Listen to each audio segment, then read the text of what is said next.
हिमालय के ऊपर एक झील है। यह एक ग्लेशियर वाली झील है। यह ज्यादातर समय जमी रहती है, लेकिन जब बर्फ पिघलती है तो एक डरावना नजारा दिखाई देता है। गहराई से सैकड़ों इंसानी कंकाल निकलते हैं। यह है रूपकुंड झील, भारत की कंकाल झील। इन कंकालों के अवशेषों की खोज ने दशकों से वैज्ञानिकों और इतिहासकारों को हैरान कर रखा है।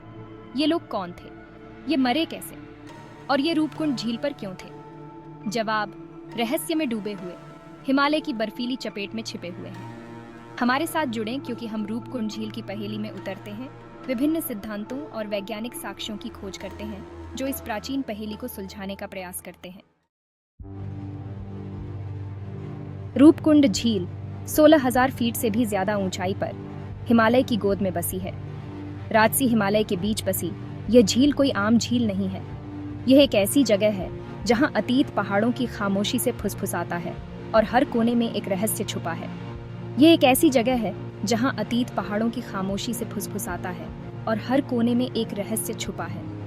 एक ऐसी जगह जहां हर साल मुर्दे फिर से जीवित हो उठते हैं। उनके कंकाल अवशेष समय के साथ खोई हुई एक त्रासदी की कठोर याद दिलाते हैं। उनके कंकाल अवशेष समय के साथ खोई हुई एक त्रासदी की कठोर याद दिलाते हैं। ये झील जो सर्दियों में बर्फ से ढकी रहती है, गर्मियों में अपने रहस्यों को उजागर करती है। ये ग्लेशियल झील, जिसे अक्सर कंकाल झील या रहस्य झील के रूप में जाना जाता है, गहन जिज्ञासा और अटकलों का विषय बन गई है। गहन जिज्ञासा और अटकलों का विषय बन गई है। वैज्ञानिक और इतिहासकार इस जगह के रहस्यों को सुलझाने की कोशिश में लगे रहते हैं। इसका सुदूर स्थान और मानव अवशेषों की भयानक उपस्थिति ने इसके चारों ओर मिथकों और किंवदंतियों की एक परत बुन दी है। यह स्थान जितना सुंदर है, उतना ही भयावह भी। सदियों से स्थानीय चरवाहों और तीर्थयात्रियों ने झील और उसके कंकाल संरक्षकों के किस्से साझा किए हैं। उनके अनुसार यह झील देवताओं का निवास स्थान है, लेकिन 1942 तक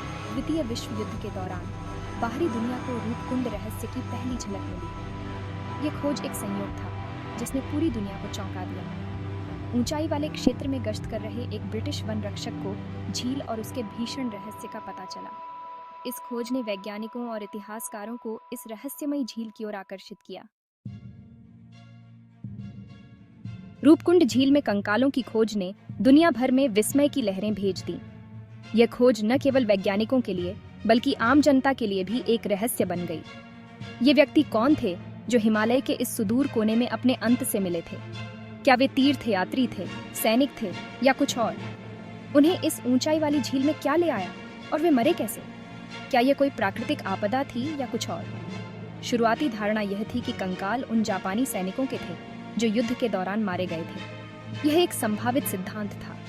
हालांकि इस सिद्धांत को जल्दी ही खारिज कर दिया गया, क्योंकि अवशेष बहुत पुराने थे।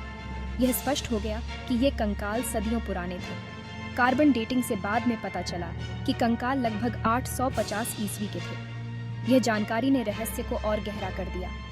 रहस्य गहराता गया क्योंकि वैज्ञानिकों ने कंकाल के अवशेषों की जांच की।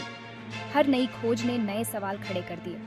हड्डियां अलग अलग उम्र और काया के पुरुषों और महिलाओं दोनों की थीं। यह विविधता और भी अधिक जिज्ञासा पैदा करती थी। कुछ खोपड़ियों में कुंदबल आघात के निशान थे, जो एक हिंसक अंत का सुझाव देते थे। यह हिंसा का संकेत था, लेकिन अधिकांश के लिए मौत का कारण मायावी बना रहा। यह रहस्य आज भी वैज्ञानिकों और इतिहासकारों को उलझाए हुए है। रूपकुंड त्रासदी की व्याख्या करने के लिए प्रस्तावित शुरुआती और सबसे लोकप्रिय सिद्धांतों में से एक विनाशकारी हिमस्खलन है। हिमालय अपने अप्रिडिक्टेबल मौसम और विश्वासघाती इलाके के लिए जाना जाता है। ऊंचाई वाले क्षेत्रों में हिमस्खलन असामान्य नहीं है। इस सिद्धांत के समर्थकों का सुझाव है कि झील के पास से गुजर रहे यात्रियों के एक समूह पर एक विशाल हिमस्खलन गिर सकता है, जिससे वे कई टन बर्फ और बर्फ के नीचे दब गए। हिमस्खलन का बल कुछ खोपड़ियों पर देखे गए कुंद बल आघात की व्याख्या कर सकता है। ठंड का तापमान और दूरस्थ स्थान शवों को सदियों तक बर्फ में जकड़े हुए संरक्षित रखता। जब तक कि झील पिघल नहीं जाती, भयानक तमाशा प्रकट नहीं हो जाता। खंड 5, बलिदान का सिद्धांत। रूपकुंड झील का सुदूर स्थान और पास के नंदा देवी चोटी, जो हिंदुओं के लिए एक पवित्र स्थल है, की उपस्थिति ने मौतों के लिए एक अधिक कर्मकांडी व्याख्या के बारे में अटकलों को हवा दी है। इस सिद्धांत के अनुसार रूपकुंड झील में मौजूद व्यक्ति नंदा देवी मंदिर जा रहे तीर्थयात्री हो सकते हैं। हर 12 साल में देवी नंदा देवी को सम्मानित करने के लिए नंदा देवी राज जाट एक तीर्थ यात्रा होती है। यह कठिन यात्रा हजारों भक्तों को आकर्षित करती है। क्या कंकाल तीर्थ यात्रा के दौरान अचानक आए तूफान या हिमस्खलन की चपेट में आने वाले तीर्थयात्रियों के एक समूह के हो सकते हैं, या कोई गहरा अधिक भयावह व्याख्या हो सकती है जिसमें एक अनुष्ठान बलि गलत हो गई हो। खंड 6 महामारी सिद्धांत। रूपकुंड झील त्रासदी के लिए एक और प्रशंसनीय व्याख्या अचानक और घातक महामारी है। कंकालों की निकटता और बड़े पैमाने पर लड़ाई या संघर्ष के सबूतों की कमी ने कुछ शोधकर्ताओं को एक संक्रामक बीमारी की संभावना पर विचार करने के लिए प्रेरित किया है। क्या कोई अत्यधिक संक्रामक और तेजी से फैलने वाली बीमारी यात्रियों के समूह में फैल गई होगी जिससे कोई भी जीवित नहीं बचा होगा? ऊंचाई और कठोर परिस्थितियों ने बीमारी के प्रभाव को और बढ़ा दिया होगा, जिससे एक तेज और दुखद अंत हुआ होगा। यह सिद्धांत, जबकि प्रशंसनीय है, ठोस सबूतों का अभाव है। कंकाल के अवशेषों पर किसी झांत रोगजनक के निशान नहीं मिले हैं। खंड 7 युद्ध सिद्धांत। हिमालय ने सदियों से संघर्षों का अपना उचित हिस्सा देखा है। लंबे समय से भूले हुए युद्ध या झड़प की संभावना से पूरी तरह इनकार नहीं किया जा सकता है। क्या रूपकुंड झील के कंकाल गिरे हुए सैनिकों के हो सकते हैं? उनका अंतिम विश्राम स्थल सदियों से बर्फीली गहराई में छिपा हुआ है।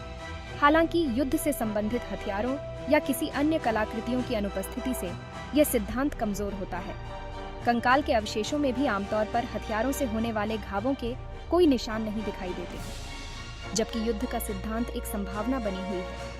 लेकिन रूपकुंड रहस्य के लिए इसे एक ठोस व्याख्या बनाने के लिए सहायक साक्ष्य का अभाव है। खंड 8 डीएनए विश्लेषण, एक नया सुराग। हाल के वर्षों में डीएनए विश्लेषण में प्रगति ने रूपकुंड रहस्य पर नया प्रकाश डाला है। 1919 में अंतर्राष्ट्रीय शोधकर्ताओं की एक टीम ने कंकाल के अवशेषों का एक व्यापक आनुवंशिक अध्ययन किया। नतीजे चौंकाने वाले थे। डीएनए विश्लेषण से पता चला है कि रूपकुंड झील में मौजूद व्यक्ति एक सजातीय समूह नहीं थे। इसके बजाय वे 2 अलग-अलग आनुवंशिक समूहों से संबंधित थे, एक दक्षिण एशियाई वंश के साथ और दूसरा पूर्वी भूमध्य सागरीय वंश के साथ। इस खोज ने रहस्य में जटिलता की एक नई परत जोड़ दी। दुनिया के अलग अलग हिस्सों से आए ये लोग कौन थे और उन्हें इस सुदूर हिमालयी झील में क्या ले आया? खंड 9 रूपकुंड की यात्रा, एक खतरनाक चढ़ाई। रूपकुंड झील तक पहुंचना दिल के बेहोश होने के लिए नहीं है। इस ऊंचाई वाली झील की यात्रा अनुभवी पर्वतारोहियों के लिए भी एक चुनौतीपूर्ण चढ़ाई है। विश्वासघाती इलाका, अप्रत्याशित मौसम और ऊंचाई महत्वपूर्ण जोखिम पैदा करते हैं। यह चढ़ाई आमतौर पर उत्तराखंड के लोहाजंग गांव से शुरू होती है और इसे पूरा होने में लगभग 4 से 5 दिन लगते हैं। यह रास्ता घने जंगलों, अल्पाइन घास के मैदानों और चट्टानी मैदानों से होकर गुजरता है, जो हिमालय के मनमोहक दृश्य प्रस्तुत करता है। चुनौतियों के बावजूद रूपकुंड झील का आकर्षण और इसका अनसुलझा रहस्य दुनिया भर के साहसी और शोधकर्ताओं को आकर्षित करता रहता है। खंड 10 रूपकुंड का स्थायी रहस्य। दशकों के शोध और अटकलों के बावजूद रूपकुंड झील का रहस्य अनसुलझा है। प्रस्तावित विभिन्न सिद्धांत हिमस्खलन से लेकर महामारी तक प्रशंसनीय स्पष्टीकरण प्रदान करते हैं, लेकिन निश्चित प्रमाण का अभाव है। हालिया डीएनए विश्लेषण व्यक्तियों के वंश के बारे में बहुमूल्य अंतर्दृष्टि प्रदान करते हुए ने केवल रहस्य को गहरा किया है। 2 अलग-अलग आनुवंशिक समूहों की उपस्थिति जितने उत्तर देती है, उससे कहीं अधिक प्रश्न उठाती है। रूपकुंड रहस्य अज्ञात की स्थायी शक्ति का प्रमाण है। यह एक अनुस्मारक है कि उन्नत विज्ञान और प्रौद्योगिकी के युग में भी कुछ रहस्य मायावी बने हुए हैं, जो समय और बर्फ की परतों के नीचे छिपे हुए हैं। खंड 11 अतीत को उजागर करना, एक समय में एक कंकाल। रूपकुंड झील का रहस्य एक मनोरम पहेली है जो साजिश और प्रेरणा देती रहती है। यह झील, जो हिमालय की ऊंचाइयों में स्थित है, अपने भीतर कई अनसुलझे रहस्य समेटे हुए है। यह मानवीय जिज्ञासा, वैज्ञानिक जांच और अतीत की स्थायी शक्ति की कहानी है। हर कंकाल एक कहानी कहता है, हर अवशेष एक नया सुराग देता है। जैसे जैसे तकनीक आगे बढ़ती है और नए शोध के तरीके सामने आते हैं, हम और अधिक सुरागों को उजागर करने की उम्मीद कर सकते हैं। जो एक दिन रूपकुंड झील के रहस्यों को उजागर कर सकते हैं। आधुनिक उपकरण और तकनीकें हमें अतीत की गहराइयों में झांकने की अनुमति देती हैं। तब तक रूपकुंड के कंकाल अपने रहस्यों की रक्षा करते रहेंगे। उनकी मौन उपस्थिति उन रहस्यों की याद दिलाती है जो हिमालय के हृदय में छिपे हुए हैं। ये कंकाल हमें अतीत की अनकही कहानियों की ओर इशारा करते हैं। रूपकुंड झील के रहस्य पर आपके क्या विचार हैं? क्या आपके पास कोई सिद्धांत है जो इस पहेली को सुलझा सकता है? अपने सिद्धांत साझा करें और चर्चा में शामिल हों। आपकी राय और विचार इस रहस्य को समझने में महत्वपूर्ण हो सकते हैं। और अगर आप अनसुलझे रहस्यों और प्राचीन पहेलियों से मोहित हैं, तो मेरे अन्य कार्यों का पता लगाना सुनिश्चित करें, जहां हम मिथक, इतिहास और अस्पष्टीकृत के दायरे में उतरते हैं। हर रहस्य एक नई खोज की शुरुआत हो सकती है।